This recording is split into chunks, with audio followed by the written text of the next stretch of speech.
Hi, I am your ACS, the Homely Storyteller. Today, I will tell you one Upakatha from the Ramayana. Ayodhya's Rajyam was popular for delivery of justice to any living being irrespective of caste, creed and stature. But Rama always made a greater exception than all the other kings put together.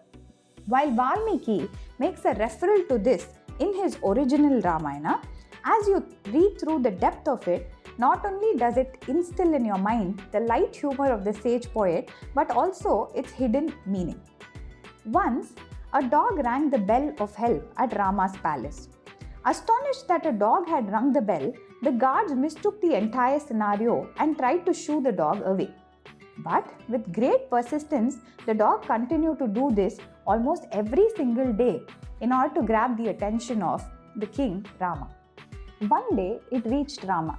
He reached out to the dog himself and called him in. The court hall was full of ministers and people who had gathered with great curiosity. Rama said, "Dear loyal animal, it has come to my very notice that you have been very much trying to grab my attention. I have also realized that you are in much pain and have come to seek justice in my court's hall today.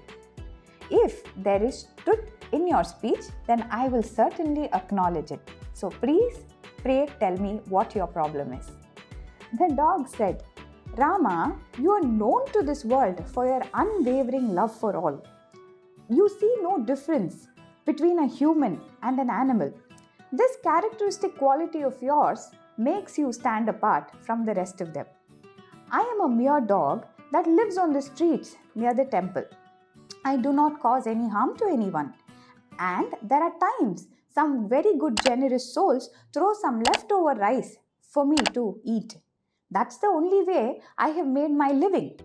I have learned to keep to myself and don't harm anybody either, nor do I bark at them." The dog pointed to the minister in the court and said, "This man, who is an important part of your ministry, often pelts me with stones. I ignored it all initially, giving the leverage that human beings are meant to harm others, especially for pleasure. But a few days ago, he again hit me with bamboo stick. I know that I did not harm him in any manner, but this man seems to be enjoying harming animals." The entire crowd was astonished and waited eagerly to know what would happen next. Rama got down from his royal seat and knelt in front of the dog. He placed the dog's paw on his palm and said, "Dear loyal animal, the punishment for the same will be as you desire. So pray tell me what you want me to do." With not even a second to waste, the dog declared, "King, make him the administrative head on the temple atop the hill. That's the rightful punishment this evil man even deserves." As promised, Rama doesn't question the dog. He makes him the head of the administration on the temple atop the hill. Before concluding the council, very curiously Rama said, "The man whom you pointed out to has definitely sinned, but you considered giving him a higher post. Why would you do so?" The dog laughed out aloud and said, "Dear king, in my previous birth, I was the administrative officer of the temple atop the hill. My arrogance towards the post made me lose my own self. I have erred in commission.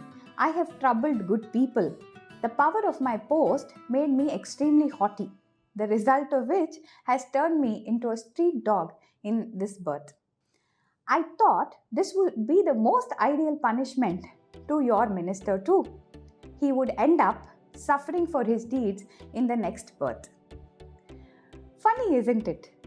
Isn't it very important that one has to remain conscious all throughout his life wherever he goes, even if you ascend higher in your life? Well, most of us will never understand that, I suppose. But for those who are hurt by people atop, please remember the story. You may be feeding the dog one day. Jai Shri Ram.